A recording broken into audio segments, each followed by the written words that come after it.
Alright, so everybody, for this little French press, what I did for my coffee grounds is I took an empty little medicine bottle, so it had a nice small opening in order to store my coffee grounds in, so that I could bring just enough coffee to fill this sucker.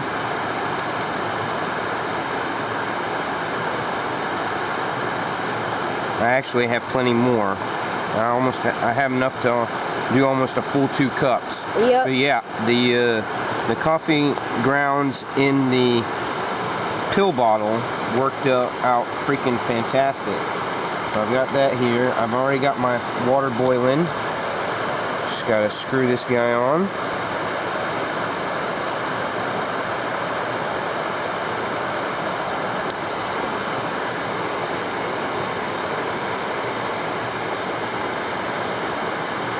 And for these little pot cup deals, it's best always make sure, don't forget to pull the handles out, because the titanium of the cup gets really hot. You don't want to touch that. That sucks. So I've got my water in here, and I've got my water in here, got my French press is going in the water.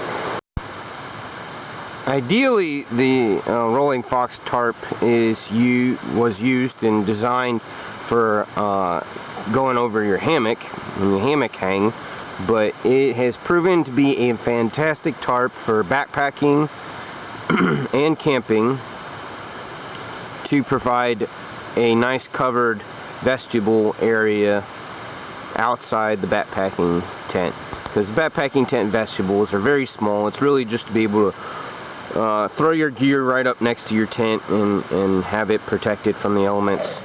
But to actually facilitate sitting down and chillaxing outside the tent and being covered from the rain, that's it's been a lifesaver as far as comfort goes with that. So yeah, tripod with the lantern.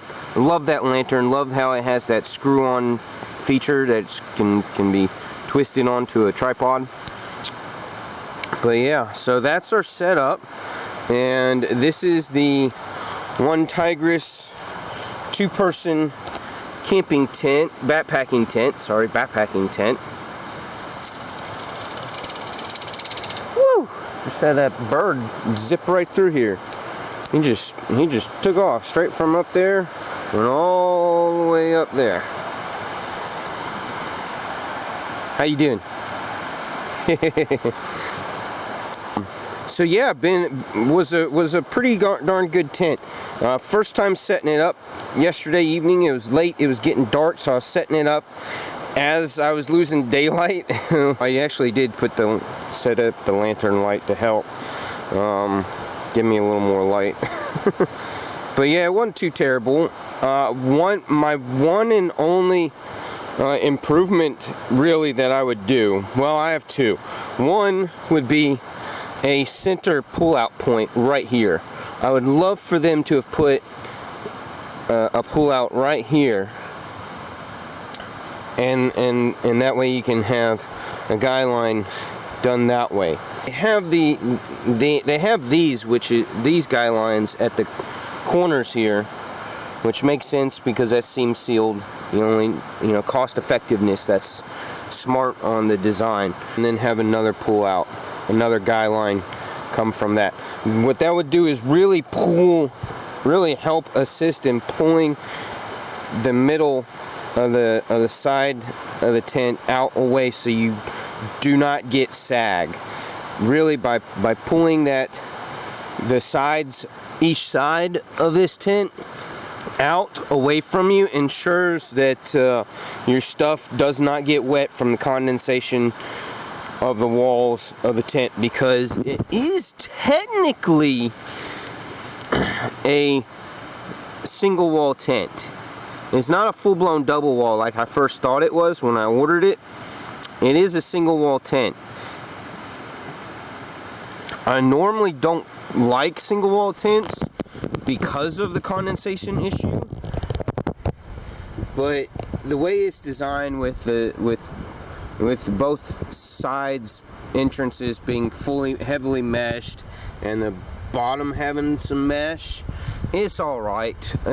There was definitely condensation in this morning, but we stayed dry. Gear stayed dry, so it worked out fine. And that was with having periods of light rain. So we did good. We did good. It is a almost 48 inch wide by 86, 85 and something, or 86 and something. So yeah.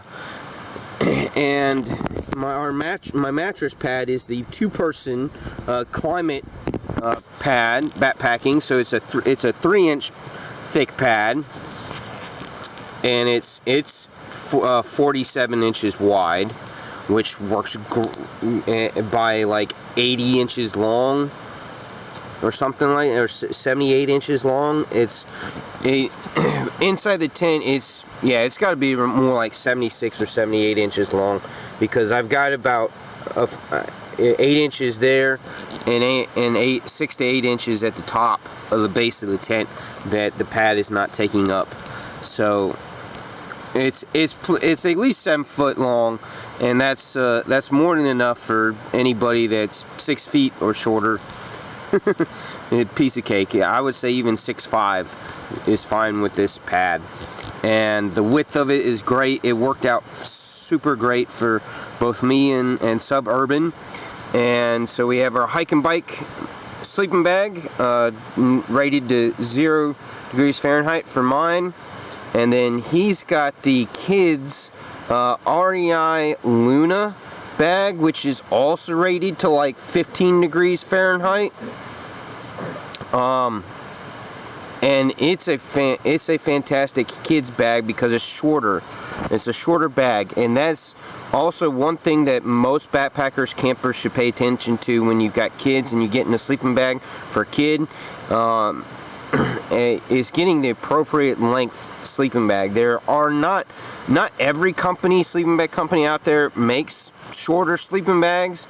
I think they should. They're missing out on sales because of it, but there are enough of them that you do end up getting a selection of different sleeping bags, different ratings, different companies, different price points that do make shorter bags for kids, for smaller people. Even women that are less than 5 feet tall benefit from a shorter bag, and the way and how it keeps them warm through the night, their entire body, and that way they don't have cold feet and cold legs. But yeah, the second thing that I would have changed with the tent is the way the doors are done. So as you can see, the trekking poles are supposed to be 90 degree parallel, or perpendicular to the ground. The door, the zipper opens up right here along the pole, and you're getting in. The opening of the door is this way. That's usually how I put my gear. I shove my gear up on this side, and I guess technically I should have shifted my gear over here and used that side as my opening. But I would think that if you had done the opening of the door at a little bit more of an angle, come down here and then gone down and over, giving you more space to, as far as the door opening to go into the tent from this side of the pole or that side of the pole, so that you can also decide, as the vestibule is split as in 2 portions, that I think it would be better if they had 2-portionally split the way the door opens, or allowed you the door to give you access into the tent from both sides of the pole. That would be really my only other suggestion. Otherwise, I think it is a fantastic tent. I didn't even waterproof spray it. It already came water treated, the outside fabric. So as you can see, the water is just beaded up there. So from the rain, where my tarp didn't cover it, it proved to be waterproof, because the rain just beat it up on the outside and rolled right off. So there you have it. All right, we're gonna we hiked about 2.5 miles in yesterday evening. We didn't get on the trail as early as I wanted to, just having to make stops and stuff. So we're actually going to, and you see how I used this corner tie out? I just went around the tree and used the stake as a tightening system to twist it and tighten that cordage. Again, to help pull this guy out and away. I ended up actually not doing that until this morning, because when I woke up this morning I realized how much the sides were sagging into the tent. Using trees really helps. Being able to use the trees really helps. And then this is another cool tip trick used as another elevation point for the tie out. Use a stick that has a Y split, and that gives you a nice stable base. And this is a green limb that was already cut or knocked down by somebody, broken off, and then they ended up not burning it because it was so green. But then using a camp folding saw that I brought, made a notch right here for the guy line, for the cordage to go through, and that wasn't going to go anywhere. We could have had some big winds and that would have been just fine.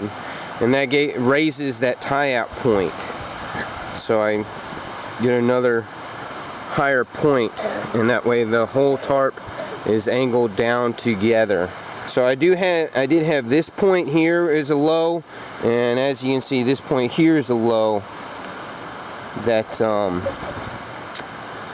did collect a little bit of water. If I had heavy rain, a great way to combat that is to have something, a bag with a couple of stones in it or whatever. Just take an empty bag, because I've got lots of bags that I divide all my gear up in, and just put a little bag, you know, your tent stake bag would work, with an extra stake or two in it, or a rock or whatever, and you just hang that from there and give it just that little bit of weight, and that keeps it from, as it's pitched like this, from curling up and retaining any rain water.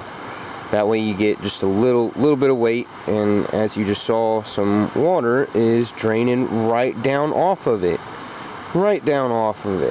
So that's how you solve that one. But yeah, we had pretty good weather. I mean, the biggest thing that was you know, something that's a major deterrent, especially for kids, is having to hike in the rain.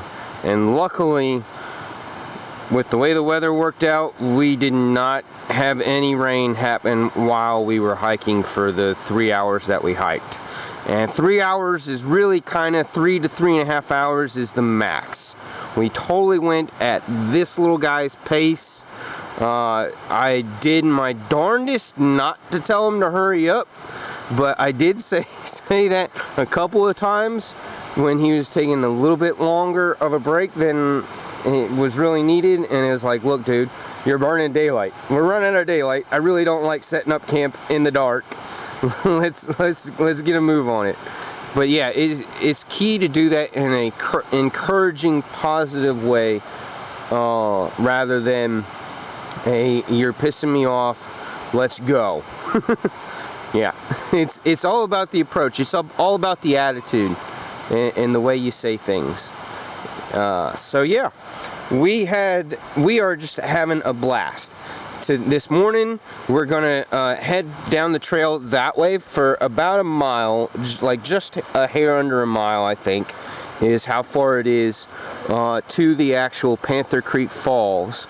So we're gonna hike up, and we're just gonna hike, leave gear here in our bags here, just bring a bottle of water and the camera, and hike up to the actual fall. You know, take a few photos, enjoy the falls for you know, 5-10 minutes, and then come right back here and pack up. It's not supposed to rain during that time, and we're actually really not supposed to get any more rain at all today. So in that time, hopefully the tent and the tarp will dry off a little bit more, and it'll be easier to pack up stuff not being wet. But I will still be pitching everything and length everything out when we get home to dry out on Monday. Good thing I don't work Monday. But all right, that's it. Oh, wait. Another thing. I don't know if you caught it already, but, and the fire's almost out again. Because we weren't going very far, and because I knew that all my wood fire source was going to be wet, I bothered to hike in a bag of charcoal. Just a medium-sized bag of charcoal. Hike that in. But I tell you, having the folding saw, to go and harvest some limbs from a fallen down tree that wasn't too terribly far up the trail. But I'm telling you, having the charcoal to really just ensure that we had enough of a fire heat source was nice, and isn't too bad of an idea if you're willing to carry the weight. But yeah, charcoal, kind of cheating. Yeah, it's kind of cheating. Pretty much is cheating. But hey, it was worth it. It was worth the cheat. It was worth the weight carrying it, the handful of miles that we hiked. I would have not have done this if I was trying to hike 10 miles yesterday. It would have not have happened. I would have just dealt with the struggles of getting dry wood. And there's ways of doing that. It just takes more effort and time and energy. So yeah, for the sake of having a little one and wanting to not spend so much time harvesting wood, the charcoal really helped. It really, really did. But yeah, that's all I got. It was nice listening to this last night. This was great.